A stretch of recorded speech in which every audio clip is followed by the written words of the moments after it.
নমস্কার অমৃতা সন্তানগণ, সর্বপ্রথম এই ভিডিওটি মনোযোগ দিয়ে দেখুন।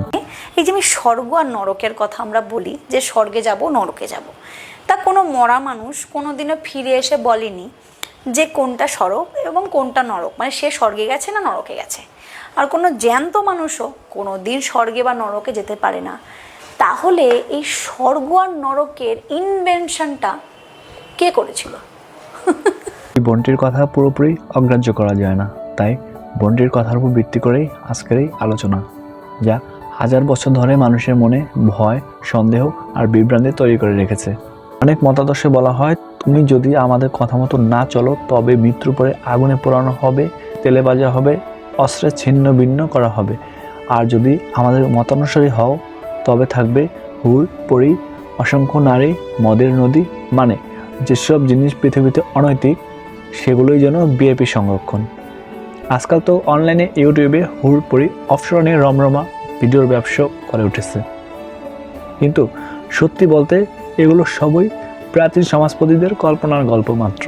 গল্প যা মানুষকে লোভ দেখিয়ে অথবা ভয় দেখিয়ে নিজেদের নিয়ন্ত্রণে রাখার কৌশল ছিল।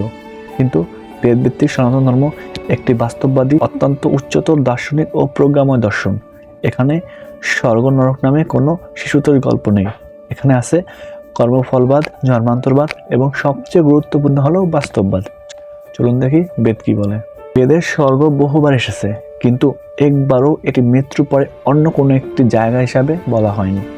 বৈদিক কোষ এর অর্থ তিনটি: এক, সুখ প্রদানকারী অবস্থা; দুই, আনন্দময় মুক্তি অর্থাৎ মোক্ষ; তিন, সুখরূপ পুরুষার্থ।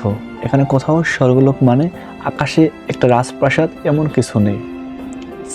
শব্দের অর্থ হলো সুখ, আর সর্বোচ্চ সুখ হলো মোক্ষ সুখ, যা জন্ম মৃত্যুর চক্র থেকে চিরতরে মুক্তি।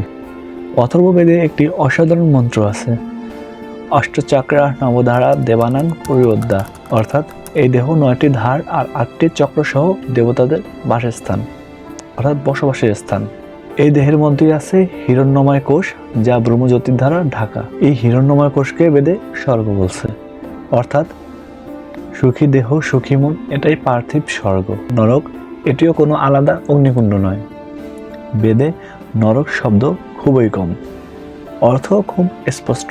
নরক অর্থ অধপতন, নিচে পতিত হওয়া, যেখানে সামান্যতম আনন্দও নেই, দুঃখ, অনৈতিকতা, কষ্টভোগের অবস্থা। তেলে ভাজা, আগুনে পোড়ানো এসবের কোনো বেদীয় ভিত্তি নেই। স্বর্গলোক শুনে অনেকেই ভাবে এটি পৃথিবীর বাইরে আরেকটা জগৎ। স্বামী দয়ানন্দ সরস্বতীর ভাষায় সুখই স্বর্গ আর দুঃখ ভোগই নরক। তাই পৌরাণিক বা আব্রাহামিক ভয়, লোভ গল্পে না গিয়ে নিজের বিবেক, নৈতিকতা এবং সৎ কর্মের উপর ভরসা রাখুন। সুখ তৈরি করাই স্বর্গ, নিজেকে অধঃপতিত করাই নরক। ওম শান্তি শান্তি শান্তি। নমস্কার।